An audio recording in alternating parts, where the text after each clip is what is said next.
welcome back to Vigor. It is your boy, Stealth Jet, leader of the JSS. If you had to make me choose my favorite weapon overall in the entire game, not just weapon class, it's a three-way tie. I literally can't tell you my favorite weapon in the entire game regardless of class. Now, I say the VSS is my favorite weapon, but that's because of my playstyle. My favorite weapon overall in the game, I can't tell you, because it's a tie between the ZA, because sniper rifles, M76, HRT, because it's an all-purpose weapon, and the M82, because stopping power. And so, with that tidbit of information spread out across the internet wave spectrum area, we're here on Fjellkanten. And you know what, y'all? Let me know if it's just me, but Dark Fjellkanten has been appearing a whole lot more for me. It has. Now, if you're wondering why I'm running like hell, it's because the detector is behind me. Now think, if you're a team and you're on this map and it's dark, you would want to know where everybody is. So what's the first thing you're going to do? Go for the detector. And correct me if I'm wrong, but doesn't somebody spawn behind me at the church where the detector is? I want to put as many seconds between myself and that detector as quick as possible. And let me explain what I mean by that. That sentence, put as many seconds between myself and that detector. I'm going to get a bit real life-ish here. Imagine you're driving your car, and then another car is behind you. You pass a tree to your right. Once you pass that tree, you count 1, 2, 3, and when you say 4, the car behind you passes that exact same tree. You are 4 seconds ahead of that person. So here's what I mean in this scenario here. When somebody uses that detector, if I'm really close to them, they're going to have like maybe 2 seconds until they're on my position. The further I get from that detector, the more seconds they have to spend in order to reach my position. Again, I'm running like hell because I heard somebody at that crashed helicopter, and there you go. And also there you go twice. Once I heard them, I knew they were going for this tower. I had to get away from there as quick as possible. Now, I've avoided visual contact, which is great, but now I cannot see or locate them. Where are they at? Well, go prone, make sure I'm not seen, check my surroundings, and I find one person. You see, I do like to watch military documentaries and stuff like that.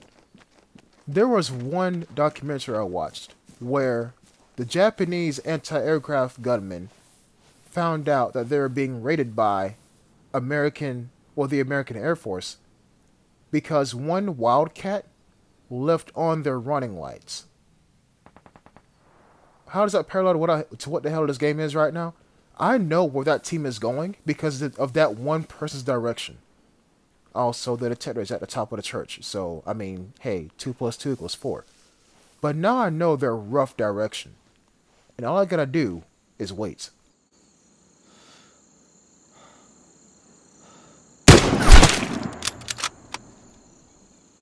And now, the pot is stirred.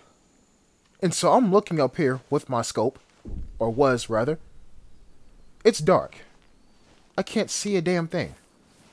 But it may be dark, but the background is light. I'm gonna get a bit technical here. I can see somebody walking across the water. I can see somebody going across the pink flowers of the field in front of me. Which is why I aim in right here. Because I see that person. and I don't want to take another shot unless I know that they're slowing down in the water. I only fired one shot, and the guy had no idea that he was being aimed at. If I fire again, that gives them more information and increases the chance of me getting spotted. So I take that one shot, kill that one person, and I bounce. I bounce because even though I killed that person so quickly, they didn't have the directional indicator of where the bullet was coming from. What if they have a PSD?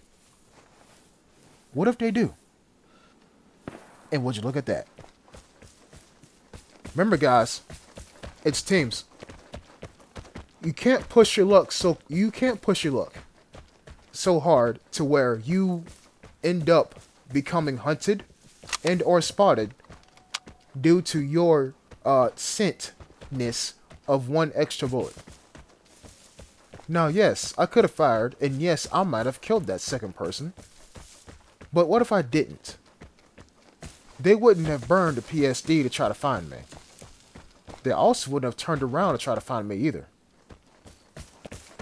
Now, I feel like at this point, I've evaded them. And also, since I got pinged near that depression between those two hills, if they come looking for me, that's wonderful. Because look what's between myself and where I got last spotted. Broad grass. And yes, I see that person to my left. And so I think, why the hell would they be going that way? If I got pinged from or at the other spawn point. And I get the idea, you know, there's a detector. They couldn't find me, or one person couldn't find me, and the other person wants to use a detector. But then again, here's a second thought. What if one person split off and the other one hit the detector, and that guy who we see running to the left is a part of that trio, turned duo because of my one bullet? Hey man, you never know. Like I said, you gotta play a little bit differently because there's teams. Instead of 2 eyes and 2 legs, it's 6 eyes and 6 legs. And thank God it's not 8. Because I hate spiders. I hate spiders. Now, the plan is this. Remain vigilant, keep your eyes open, and take any shots you deem, or I deem, as worth it. And if you're wondering why I'm crawling here, it's because the easiest way to get spotted on dark Fjellkanten is by walking like this on top of the ridgeline. Because, I don't know if I'm going to do it here. I probably won't. Oh, look, a transmitter. You know what? I'm going to keep that there. I'm not going to destroy it. Because that may help me out. If I get pinged, I'll run past that transmitter, and the next thing that PSD is going to pick up is that transmitter. And it looks like it worked before I even could get past it. Because here comes a person. I only got a sniper rifle, guys. I can't do anything. And it looks like this guy is definitely on a mission. And then he stops moving and he goes prone in the bush. Now I know what you're thinking. Jet, you have an M82, bro. Like, pull it out and shoot him. If it was daytime, I would. But now all I have is ears. I can't see him. The plane is coming. Prepare to fight for the airdrop. Now once the lady comes over the radio and announces the airdrop presence, then he moves. Maybe he knows something that I don't. But look at him go. Look at him go. Go, little rock star. Jumping like a little rabbit to wherever you gotta go. Now, airdrop is now in motion and falling down onto the battlefield. No, this is not an outland. It's a battlefield. And I don't care what anybody says. But as I'm watching this one dude, I hear some more footsteps. And I'm like, are they beneath me in the cavern? No, they're not. They are instead down there on that path. And again, I hear more footsteps to my right. Now they're to my left. And so I realize maybe it's not the best idea to be flat prone on a rock on a hill. Then I hear water. It stops moving. I heard one splash of water. And I believe here is when I realize these guys are in the cavern. They gotta be in the cavern. They secured that exit for themselves. Smart play. But if they get pushed from two different sides, they're screwed. Remember, there are teams here. One person can cover one side, other person can cover the other side. But then the footsteps get deeper. And it's definitely two different people. Now I go prone. Watch the area. Surrounding area, I mean. And would you look at that? Sounds like an ADR. And some more footsteps. Well, this was played at the end of Escalation Week. And so my rules of engagement are out the window. I'm going to interfere. And luckily for me, they put themselves in a narrow strip of land. They can only move but so far. And so now I'm waiting. That's definitely a light machine gun. Don't know what it is though. And I see that glint back there. And I think, that's probably the person I need to take out first. That's probably the person I need to take out first. So I'm going to get, behind this rock to some extent. Then I'm going to aim.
I am nobody's guardian angel. I am nobody's guardian angel. In this one encounter, I am a selfish mercenary. I'm a selfish mercenary. I don't work for a team. I work for myself. If I see a shot, I'm going to take it. And I don't know how the dude with the LMG managed to survive a full hit to the back with an M82. Maybe I hit his arm or some shit like that. But he survived. And I don't really like that. And again, I'm going to say it. If it was daytime, it would be a different story. Maybe I wouldn't be alive myself because then they'll see me on that ridge. But as much as I would like to go back and finish the job on that one light machine gunner, I can't. Because radiation is here. Now here's what I'm thinking as I'm walking down this ridge. I should be able to see anybody going for the airdrop. I should. But I don't want to get too close to it. Because then I myself might get spotted. So I'm running to it with the idea in mind of I need to get myself out of here. It's about to curse again. I need to get myself out of here. Take cover behind this jet turbine. And realize that yes, it's up there. But it's pretty much right behind the gunfight I just seen. And somewhat took part in. So the team who was shooting from the airdrop, like the airdrop is like looking toward the exit, they got the advantage. And even though I killed one of them also had an M82. And I don't like getting shot by M82s. So even though I'm looking, in that direction, I'm expecting somebody to like walk up that ridge and like go prone and do the unlocking of the airdrop animation. The deeper radiation hits, the more I realize they're not going to go for it. If they were, they would have done it by now. But I'm looking back just in case, and then my mind is fully set. I need to leave. Now, the airdrop could be stealthed, and they could have it right now. I don't know.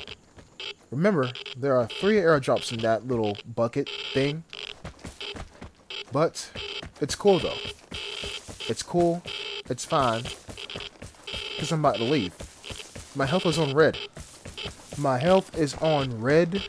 And if they are in this encounter themselves, their health is probably on red as well. And they were in the center of the map. Which exit are they going to take? And what do I mean by the center of the map? You've seen the LMG gunner, or the LM gunner, really, was looking at the guy that I shot. They were dead in the center of the map. They had nowhere to go. And my guess is that they probably left at the exit that I was going to take. Or they just died. I don't know. I didn't find out. I didn't want to find out. I didn't want to find out. I did my part in this encounter. I was the mercenary. I didn't shoot for one team. I shot to defend the herd. And with, I know I didn't loot any bodies, but that's how you gotta play it in teams. Because once you kill somebody in a team, their buddy gains an extra set of eyes and ears. You can't really loot their body unless you know for a fact that you can kill their partner. You know what I'm saying? So even though, yes, kills are nice in team encounters, I don't really get a lot from it. Because 9 times out of 10, it's people filled with ammunition, or I can't get to the body because of their buddy. It is what it is. I'll catch y'all in the next episode. Peace.